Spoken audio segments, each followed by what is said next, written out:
Pagi, salam sejahtera bagi kita semua. Semoga kita selalu dalam perlindungan Allah Subhanahu wa Ta'ala dimanapun kita berada. Kali ini saya akan menjelaskan lanjutan materi kinetika kimia untuk yang bagian keduanya. Kemarin kita sudah mempelajari banyak hal tentang bagaimana cara menghitung laju reaksi, kemudian bagaimana cara menentukan persamaan laju reaksinya. Di sini kita akan langsung mulai dengan beberapa contoh soal di bagian awal. Kita masuk di bagian example 1. Bagian example 1 ini bercerita tentang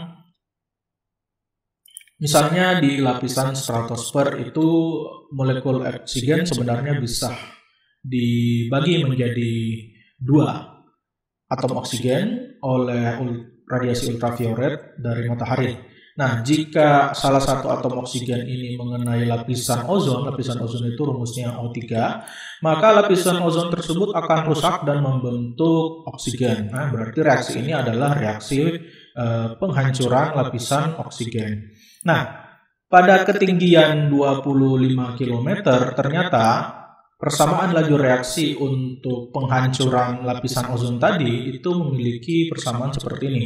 Jadi laju reaksinya itu sama dengan 4 kali 5, 15 kali 10 pangkat 5 molaritas per second dikali dengan konsentrasi O3 dikali konsentrasi O.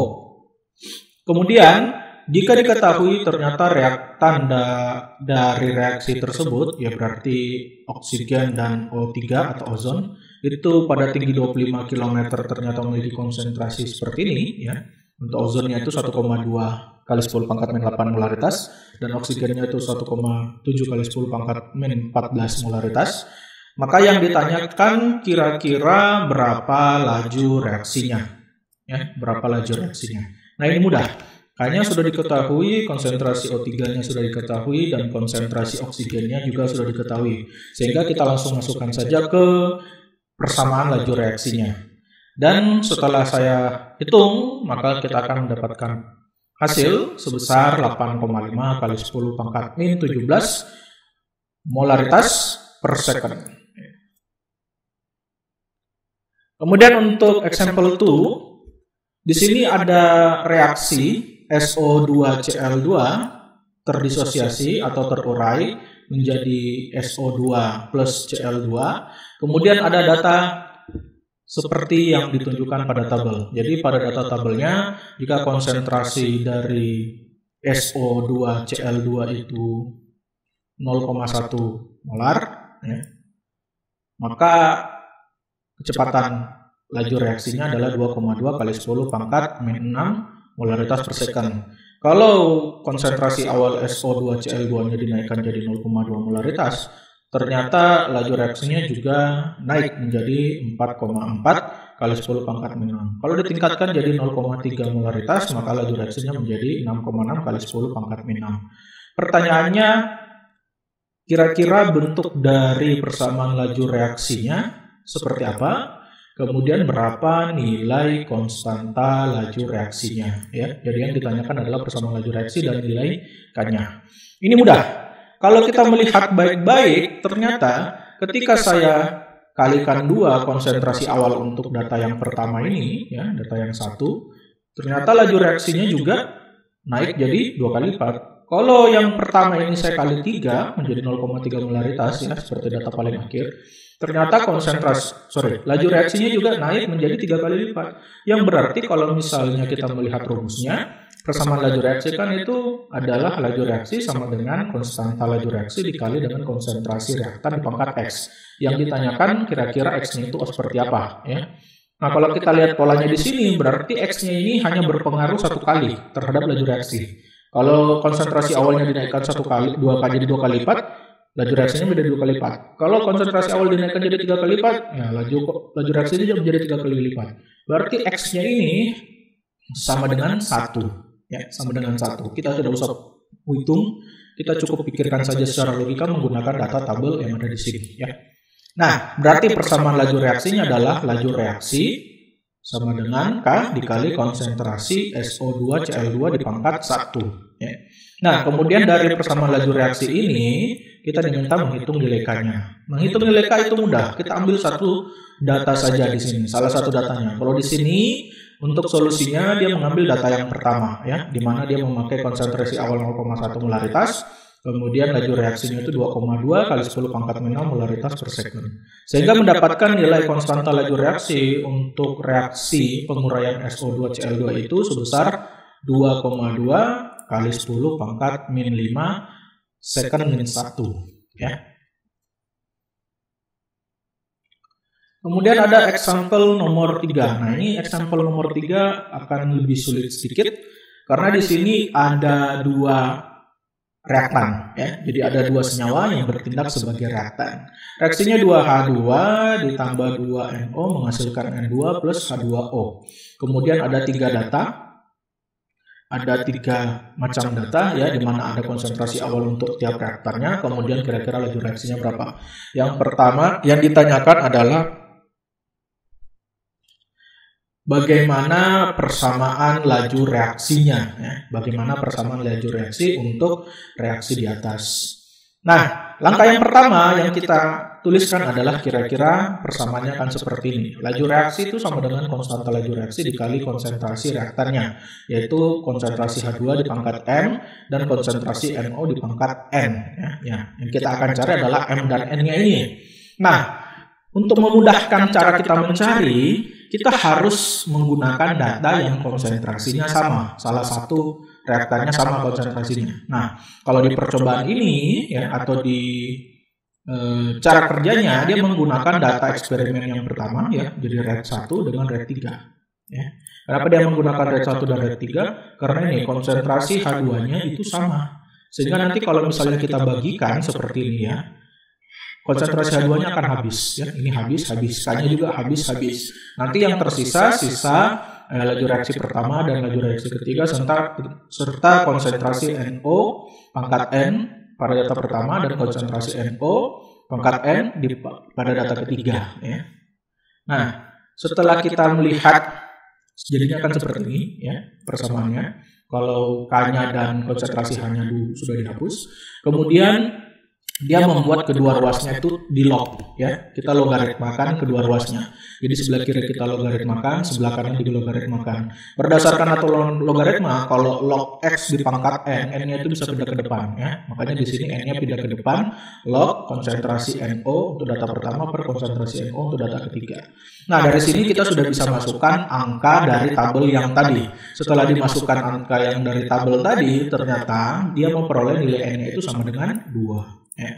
Nah, ketika memperoleh nilai datanya N itu sama dengan 2, kita sudah mendapatkan bahwa untuk laju reaksinya sama dengan ini. K dikali konsentrasi H2 dikali konsentrasi NO di pangkat 2.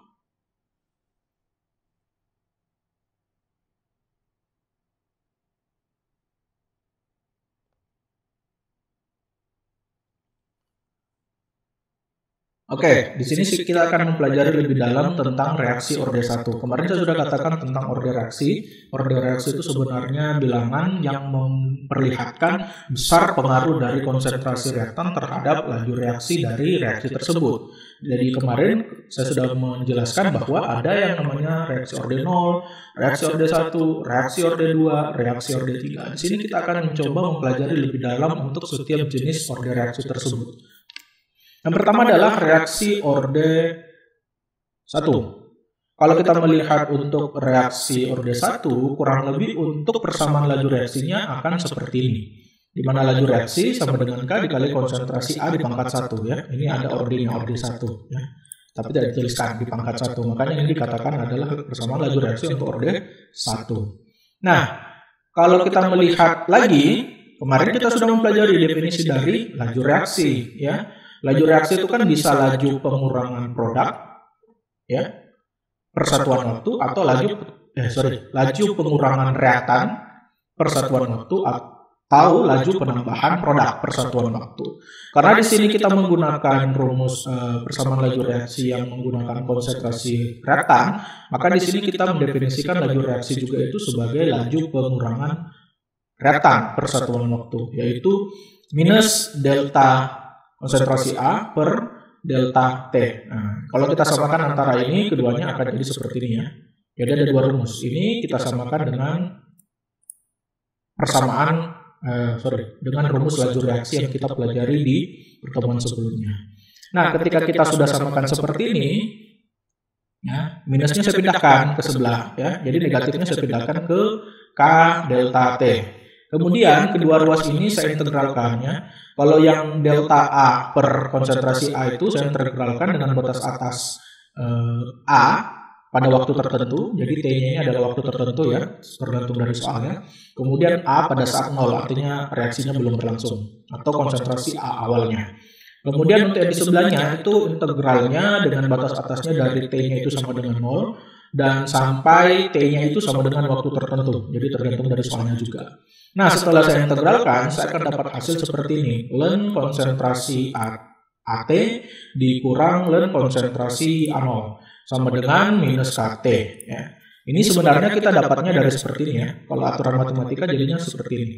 Dx per X dengan batas X1 sampai X2 itu sama dengan ln X2 kurang ln X1. Ya, jadi polanya akan sama seperti yang di sini, ya, yang tanda panahnya ini. Kemudian untuk yang di bawahnya ini polanya akan seperti ini. Minus konstanta dikali delta X, itu kalau kita integralkan dengan batas 0 sampai X, itu akan dapat minus Kx. Makanya polanya akan sama seperti ini, ya. Juga polanya sama. Oke.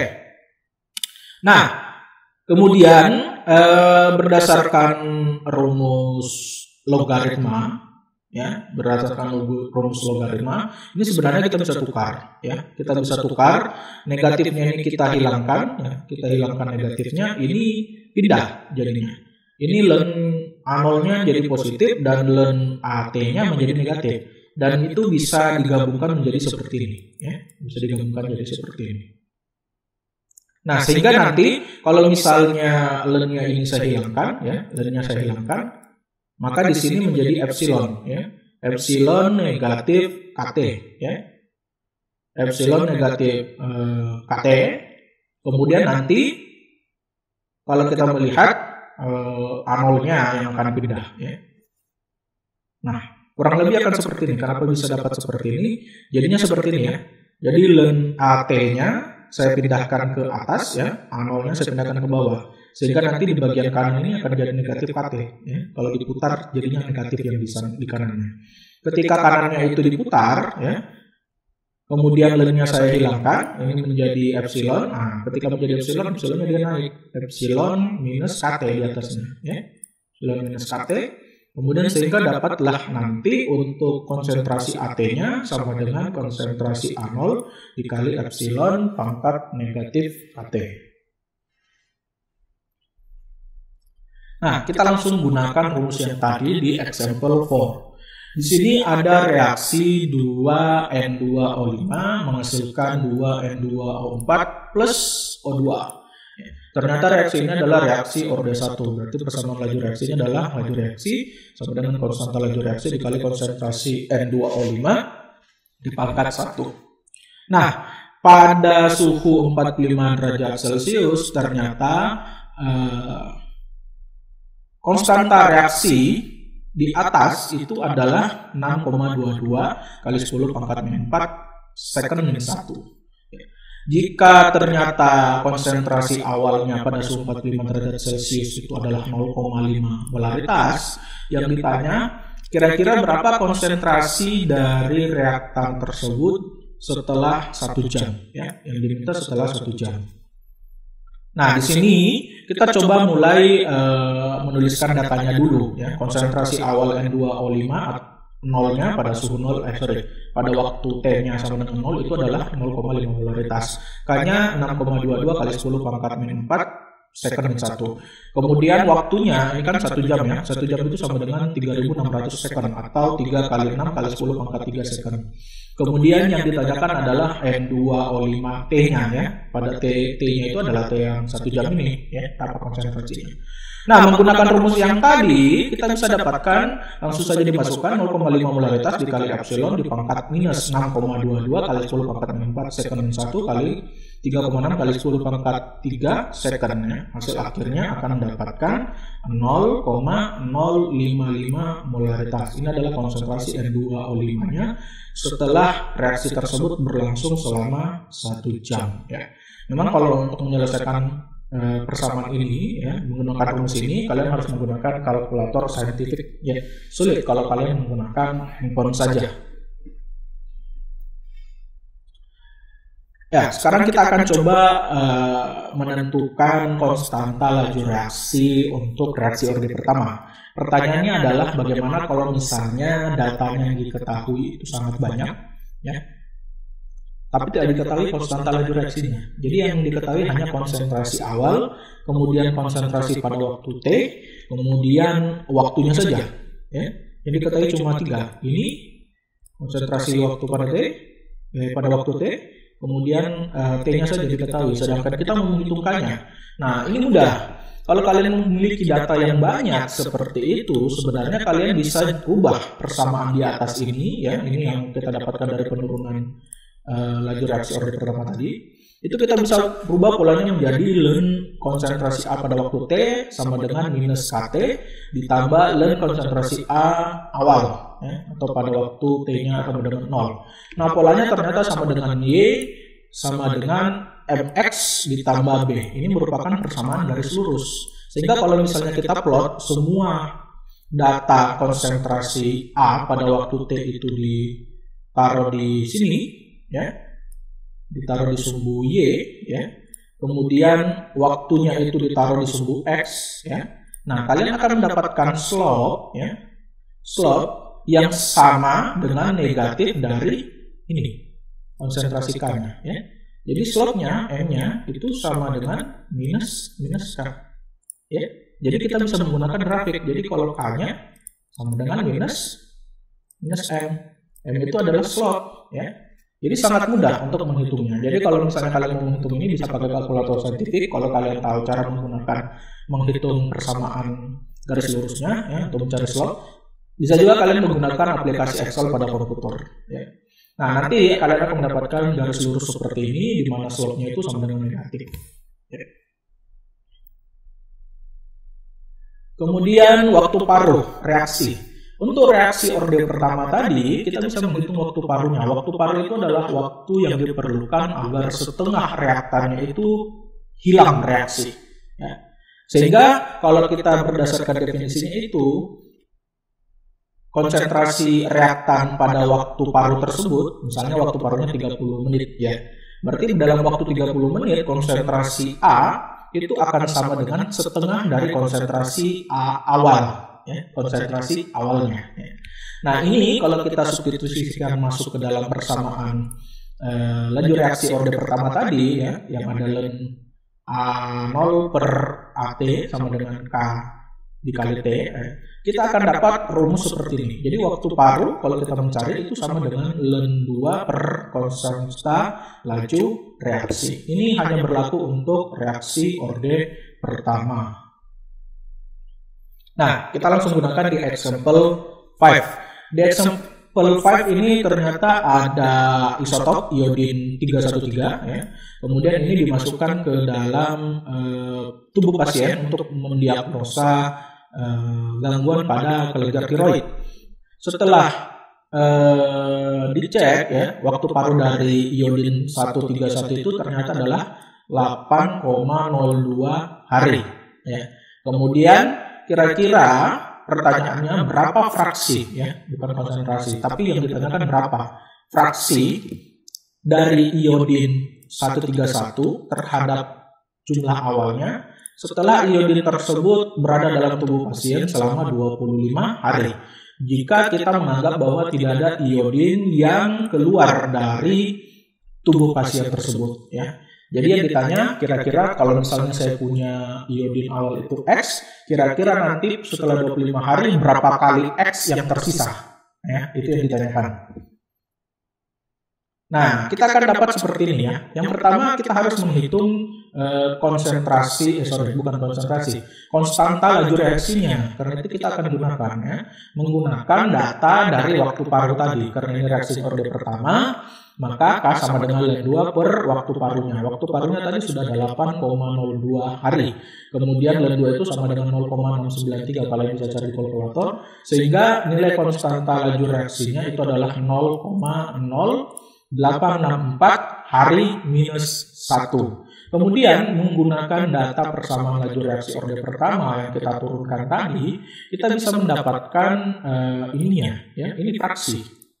Nah, ini merupakan fraksinya. Ya. Nah, ini kita cari. Nilai K-nya sudah didapatkan tadi, 0,0864 hari minus 1 dikali dengan T-nya. T-nya tadi setelah berapa hari? 25 hari. Ya, berarti hasil akhirnya adalah 2,160. Itu adalah nilai ln fraksinya. Sedangkan kalau misalnya kita hilangkan ln-nya, ini berarti harus naik jadi epsilon. Ya. Epsilon pangkat 2,160 itu sama dengan sekitar 8,7. Berarti fraksinya A0 terhadap AT, T itu pada 25 hari berarti 8,7. Berarti kira-kira yang tersisa berapa? Ya, kita balik saja, ini dibalik, pembilang dan penyebutnya kita balik. Ya. Berarti AT itu adalah 1/8,7 kali dari konsentrasi awalnya 0. Berarti 1/8,7 kali konsentrasinya A0. Ya. A0, jadi seperti ini ya. Oke. Jadi yang dikatakan cuma fraksi, tidak sampai di konsentrasi jelasnya. Oke, kita masuk ke laju reaksi orde 2. Kalau laju reaksi untuk orde 2, kita sederhanakan saja persamaan laju reaksinya. Kita menganggap bahwa reaksinya itu masih memiliki reaktan yang satu. Reaktannya cuma satu, yaitu anggap saja reaktannya adalah B, maka B-nya itu memiliki orde reaksi 2 atau nanti dipangkatkan 2 dalam persamaan laju reaksinya seperti ini.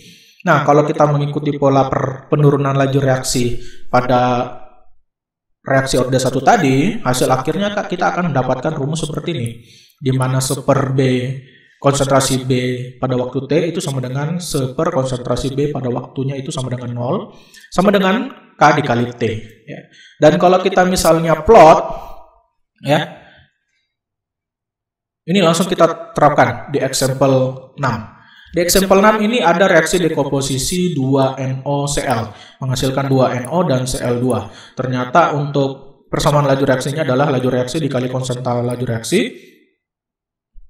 dikali konsentrasi NOCl dipangkat 2 karena reaksinya orde 2. Kemudian jika konstanta laju reaksinya itu sama dengan 0,02 molaritas per second, molaritas per second, ya sudah benar, pada temperatur tertentu, dan diketahui konsentrasi awal dari NOCl itu adalah 0,05 molaritas. Kira-kira berapa konsentrasinya setelah 35 menit?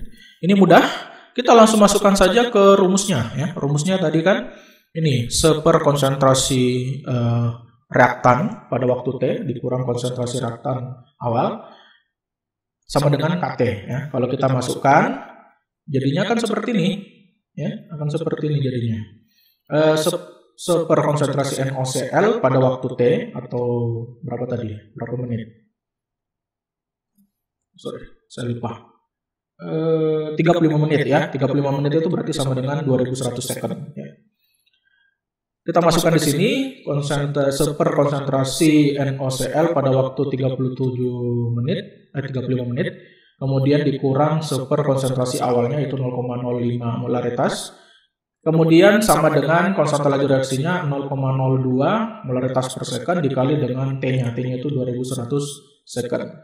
Nah, kemudian nanti kita akan dapat hasil akhir 1/, konsentrasi NOCl pada waktu 2100 second itu ternyata 62 molaritas. Sehingga kalau misalnya kita mencari konsentrasi NOCl2-nya, kita balik saja, jadinya 1/62 molaritas, dapatnya 0,016 molaritas, ya. Sehingga pas setelah 35 menit NOCl2 ya NOCl yang tersisa dari 0,05 molaritas itu adalah 0,016 molaritas.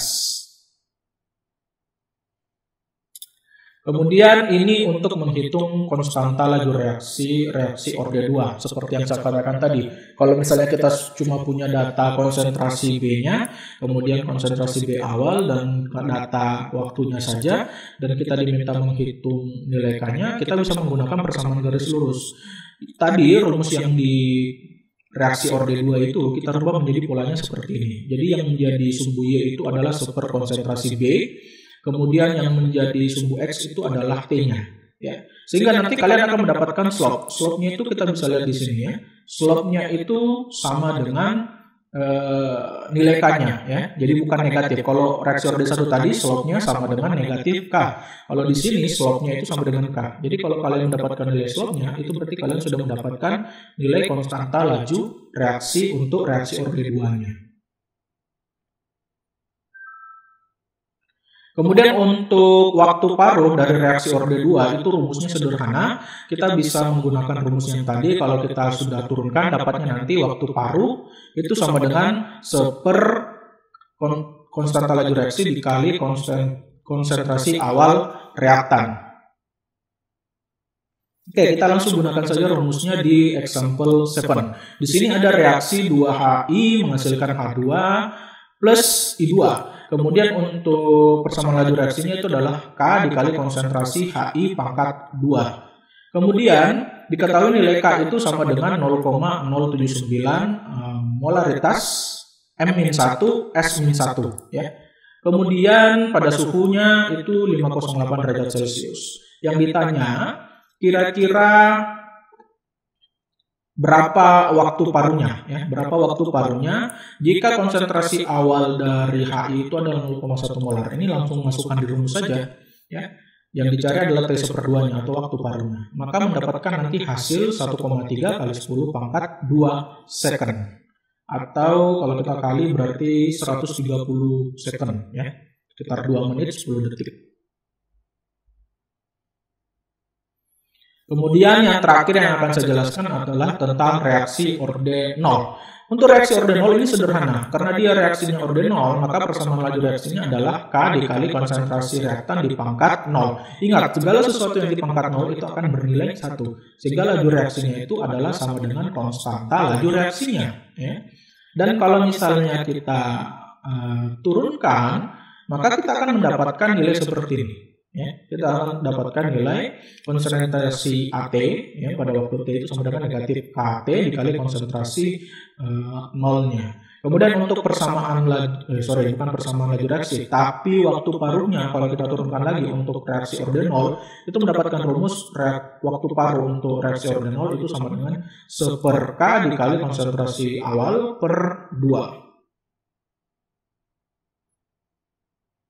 Nah, kurang lebih kalau misalnya saya simpulkan semua materi yang saya jelaskan tadi, kalian akan mendapatkan seperti ini. Untuk reaksi orde 0, ya, kalau ingin kita plot garisnya dalam grafik, maka yang kita plot itu adalah konsentrasi X-nya atau konsentrasi reaktannya versus waktunya. Ya. Jadi X-nya itu di sumbu Y, kemudian waktunya itu di sumbu X. Kemudian untuk konstanta laju reaksinya itu sama dengan negatif dari slope dari grafik tersebut. Dan sangat bergantung pada konsentrasi awal reaktannya. Kalau reaksinya orde 1, maka kalian akan mendapatkan